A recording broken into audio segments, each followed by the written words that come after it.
This week on Arizona Illustrated, meet a beloved Tucson character, Rio Finnegan. The world is often not exactly set up for us. The long way sometimes is the best way. An important fossil collection is restored. Paleo-humans hunting giant animals like the mammoths. Many of those sites are from the Southwest. An educational extravaganza into the world of science, technology, engineering, and math. Another big goal of Arizona STEM Adventure is that every child will be able to see themselves in a STEM professional. And a story about how a loaf of bread can change a person. You're starving, we're gonna feed you. So they give flour to the bakers. But right away, they say there'll be no food for the Jewish people.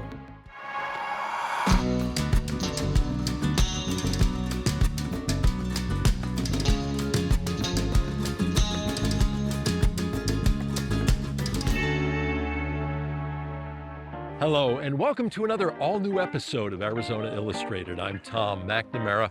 We're coming to you from Catalina Park, a beautiful little quadrant right off of 4th Avenue, sporting its winter look right now. The grass a bit yellow, the trees a little bare, but spring is not far away, and soon this park will once again be green and thriving.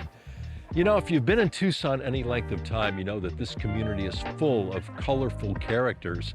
And one of those who we're proud to know is Rio Finnegan.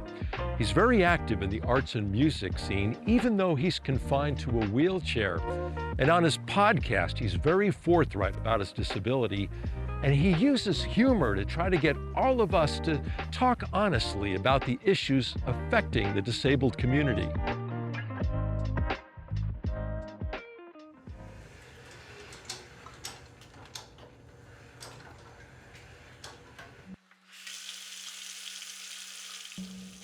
Real invisibility, the one that's so complicated and the one that's, in my opinion, so tragic, is not being understood.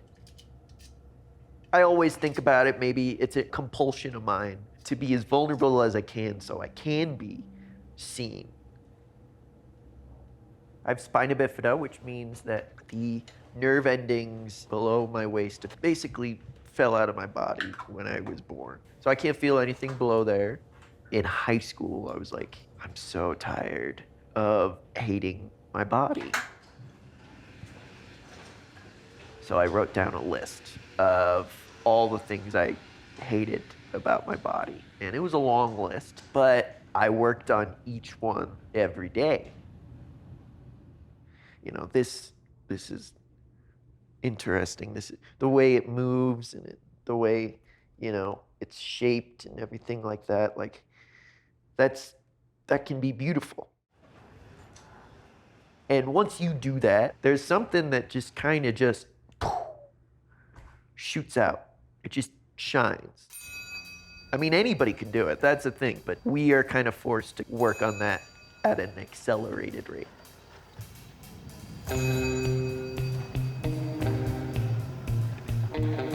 The first movie I ever watched was The Jungle Book. And Mowgli was so fascinating to me because he was raised by wolves. He realizes that he can't exactly run or hunt exactly like these wolves. He's shaped differently. And I felt like that very heavily.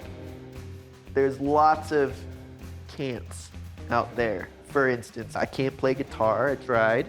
That's fine. I play keyboards instead. Play harmonica instead. Okay, I really wanted to surf, so I invented a whole new way of surfing, which is tandem surfing. I got a buddy in the back who helps me paddle out. He pops up. You find different ways to do different things. And I feel like existentialism plays a lot into this because I had 27 surgeries and came to the brink of death many times. And having that mortality realism, you kind of understand certain fears in a different way. You know, when I'm surfing, you can be flown off your board at any moment. You know, you have a little more control instead of infection hitting you and you just Pass.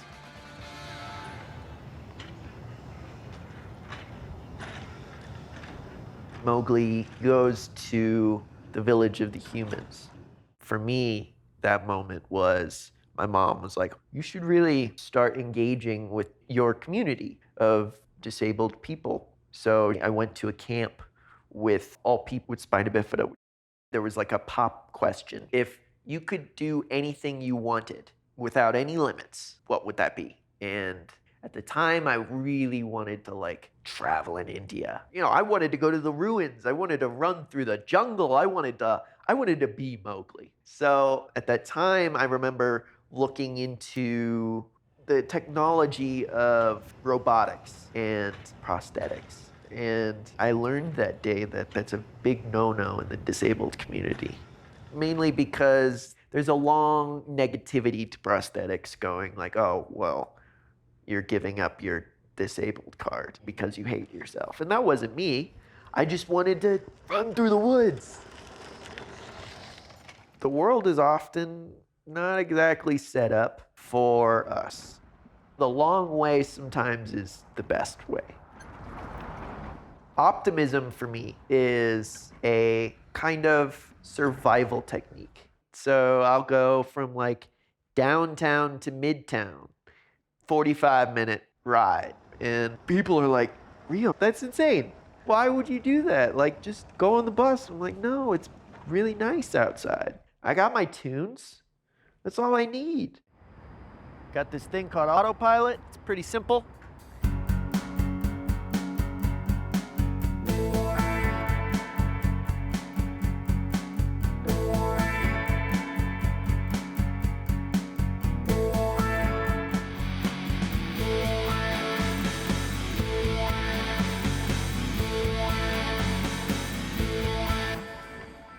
Mowgli's in the human village, and he's like, all these people look like me, but they think differently. So there was a difference there.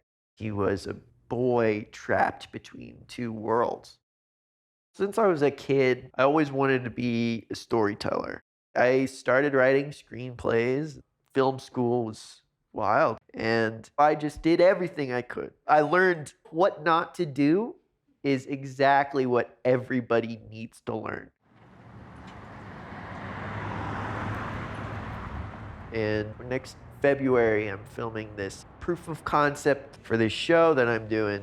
And I really wanted to write this show about disabled people that instead of someone overcoming obstacles and becoming completely cured, I don't want to see that. I want to see someone that is working on their things and their issues and their fears.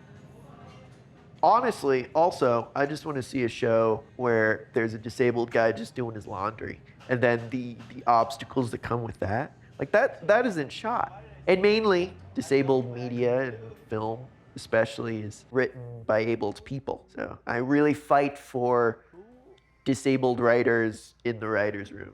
Thanks, man. Appreciate you.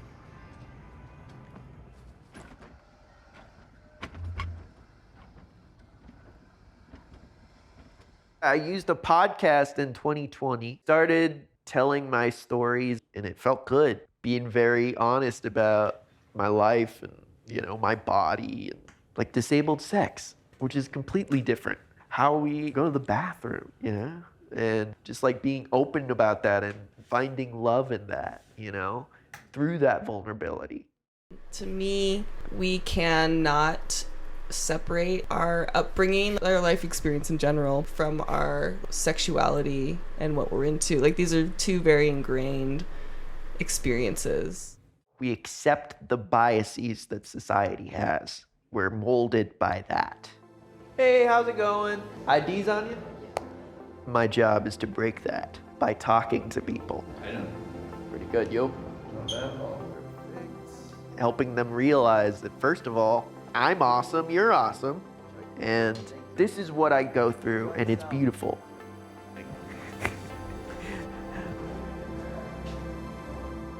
Thank you. Enjoy yourselves. The Desert Laboratory's Vertebrate Paleontology collection houses over 20,000 fossils, many of them from right here in southern Arizona. Now, the collection focuses on a time period when humans coexisted with now extinct megafauna like mammoths and mastodons. The collection's in great shape now, but that wasn't always the case. We'd like you to meet the people whose passion for fossils helped to restore this collection to its glory.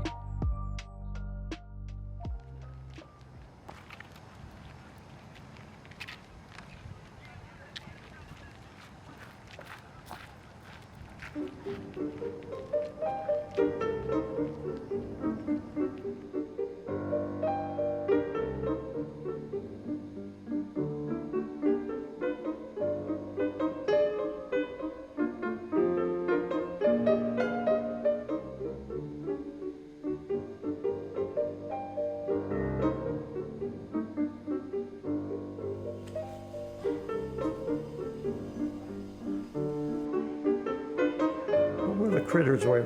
Pack rats. Pack rats, little Lot of bitty, pack little rats. bitty, little bitty turds, and Actually, good and, size. and a lot of urine, Lot a of- lot of urine, and this was on top of the specimens that were in the little boxes. So who are you going to call? Jessica and Jeff, Crud busters. crud busters. The Vertebrate Paleontology collection had been neglected for about 23 years. The program from the ground up was built by Professor John Lantz. And the person who replaced him was Dr. Everett Lindsay. And I got my master's under him, but when he retired, that was when the university did not replace him. So the entire vertebrate paleontology program just simply came to a screaming halt. Jeff had moved here from Illinois and was already starting on the incredible undertaking of cleaning and reorganizing the vertebrate paleontology collection, which had been neglected. What Jeff started, then I came on board a year after you were still breathing pack rat poops. We're fossils curating fossils. Yeah. I'm Lynn Shepharts, and I'm the newly appointed collections manager for this, which is the Paleontological Collection of the University of Arizona, which is now part of the Desert Laboratory. We're the repository of, I would say, about 20,000 fossils. And these range from some very early materials that are dinosaurs, examples of dinosaur skin, the impressions left. We have a lot of particularly mammoths in our collection. This is the pelvis of a young male mammoth. Most of our collection, and the biggest emphasis in terms of research, has been on some of the later time periods. And this is sort of the times of the megafauna, where you have large elephant-like creatures, the mastodons and the mammoths. And you have large camels that were living right here in the Southwest. So this is part of the skull of a camel. There's a rich history of camel forms that originated in the Americas. We also have something that some people might shy away from studying, and that is, to put it bluntly, fossil turds or coprolites. And people are quite fascinated with these. We can learn a lot from their contents about what the animal was eating.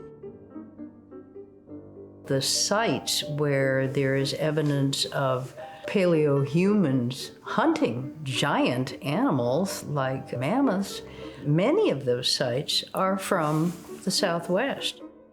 This lab has this great collection of faunal material from the Pleistocene, which is really useful if you're studying a site and you want to make identifications and figure out what animals are present at your site.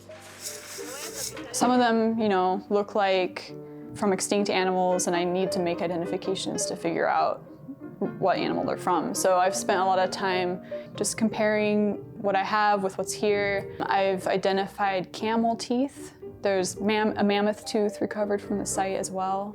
And there's plenty of mammoth material here to compare it with. I've learned a lot from Jeff and Jessica about what it is to manage collections, and I've realized there's a lot more to it than just looking at bones and so forth.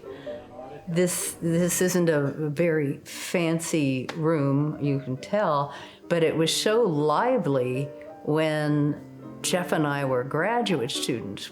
I am confident, not just hoping it, confident that we're going to get a new crop of graduate students up here to study all this wonderful material that was left to molder for 20-odd years, and now it's having its own renaissance.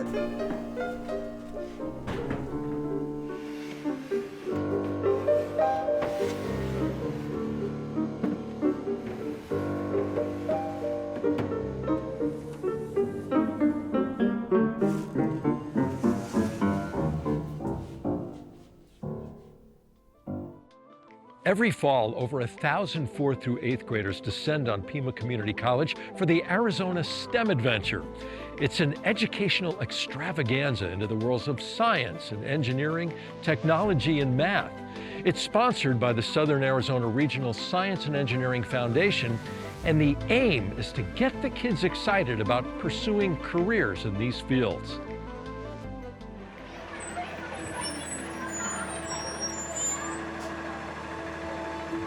I was thinking about those days being a student and knowing it was field trip day, and that excitement is just, you can feel it. There are kids arriving, buses coming in. As we got here earlier, one of the escorts said, "Okay, what do you want to see first here? What do you want to see first?" And the kids were just like, "Science!"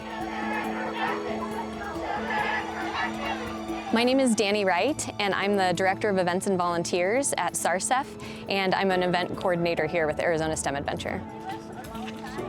SARSEF is the Southern Arizona Research, Science, and Engineering Foundation, and the Arizona STEM Adventure is an event held at Pima Community College for 4th through 8th grade students and their teachers. So it's part field trip and part professional development for teachers.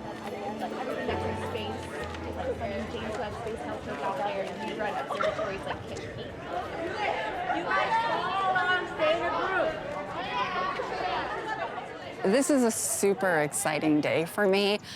I love just walking around and feeling the energy and the excitement and listening to the kids just getting filled with wonder. Yeah, shake. Here we have some magnets, some bookmarks, and magnifying glasses. You can take. This year, we are excited that we have 40 exhibitors. We have a number of campus clubs. We have science centers and children's museums here.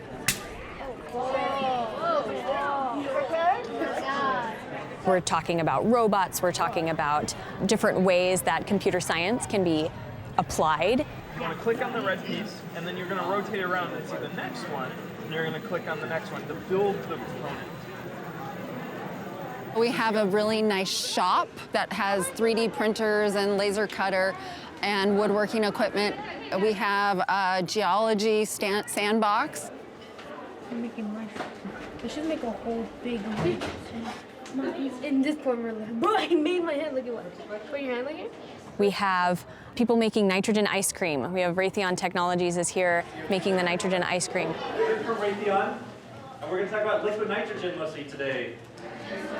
Starting with pour some liquid nitrogen over here. To get it really cold really fast.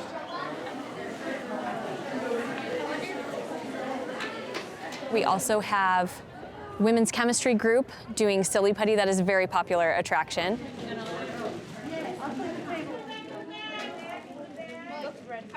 Seal up the bag, and then when we add the glue to the bag, that's when the chemistry happens.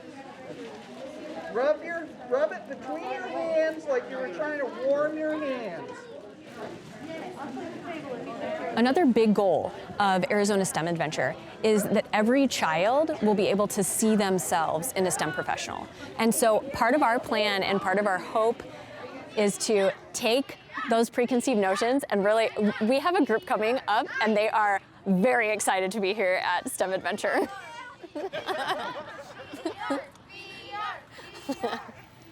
I love it. They're chanting VR because you know any virtual reality exhibit will be very popular. So they must just be coming from that. Is that better? Sounds good? If you need help, we will come around and answer your questions. And here. Is it tight enough? Is it thorough? Oh my God. Whoa. This is amazing. All the options? Guys, thank you so much for coming here today. I hope that you're excited about virtual reality technology. As humans, as we notice things, as we wonder things, that curiosity, that playfulness is so important in everything that we do. Our hope here with an event like this is to help them to realize that science is everything and science is everywhere. And watching them play and just being able to walk around and know that you were a part of that and the positive impact that you're making on these students, about that it is fun, it is engaging. It's something that I can maybe do one day, and knowing that I've made a lasting imprint on that is just super, super rewarding for me.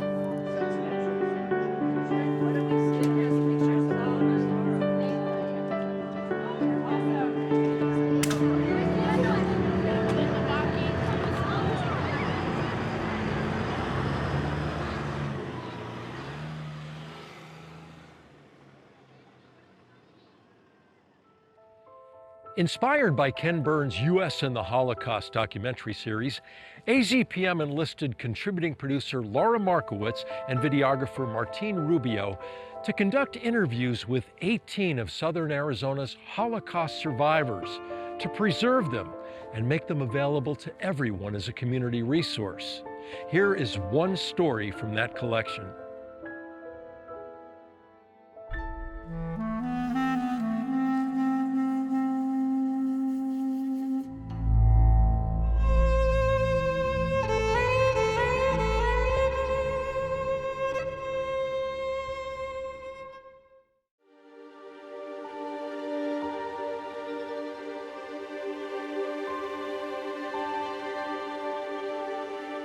The first thing what they decided to do, you're starving, we're gonna feed you. So they gave flour to the bakers and they told them, bake the bread.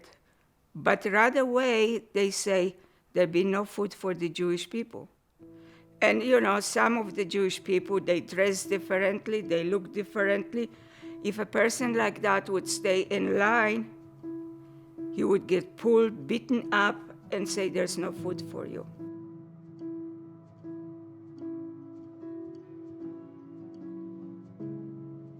My mother was staying in line, holding me in her arms. When our turn came, the German that was watching the line gave me a loaf of bread and my mother a loaf of bread, which was unbelievable because nobody got 2 loaves of bread.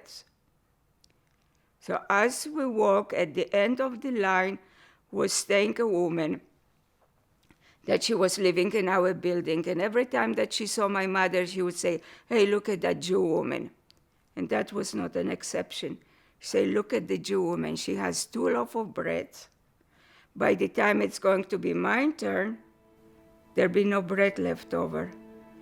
So my mother gave her a loaf of bread, knowing that I'm starving. And the woman was staying with her mouth open. She didn't know what to say. But sometimes a loaf of bread changes a person.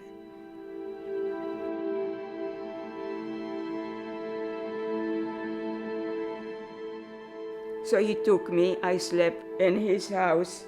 They slaughtered a pig.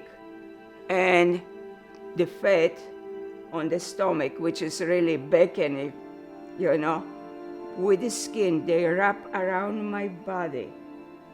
I mean, so tight that I felt like I am in a cocoon. We go to the gate. The German say, "Bitte Papieren." Looks the papers, alles in Ordnung, everything okay. And he put his hand on my shoulder and he say, "Are you cold, my child?" And I was sweating with every pore in my body, because if that hand would go a little bit lower, it wouldn't be my child, it would be bullet on the spot.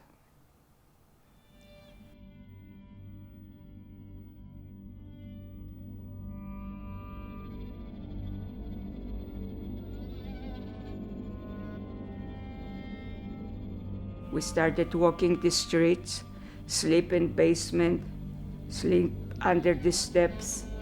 And one day, as we were walking, the woman that my mother gave the bread saw us. And you never knew who was your friend and who was your enemy, because they would tell you to come with them. You didn't have no choice, you needed to. They would take you to a police station, you got shot, they got paid.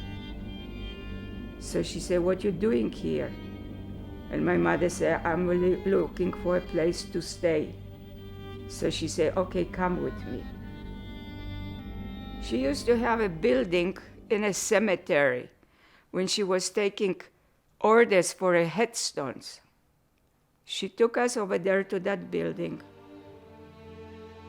Every morning she would come from her house with food, eat with us and share the food.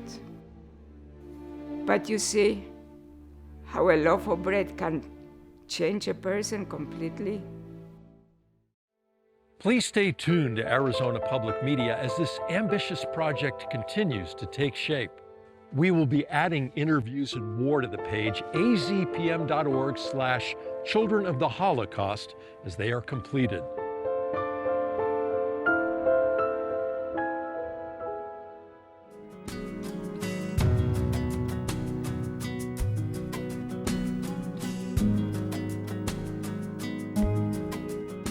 Thank you for joining us here on Arizona Illustrated. I'm Tom McNamara. We'll see you next week for another all-new episode.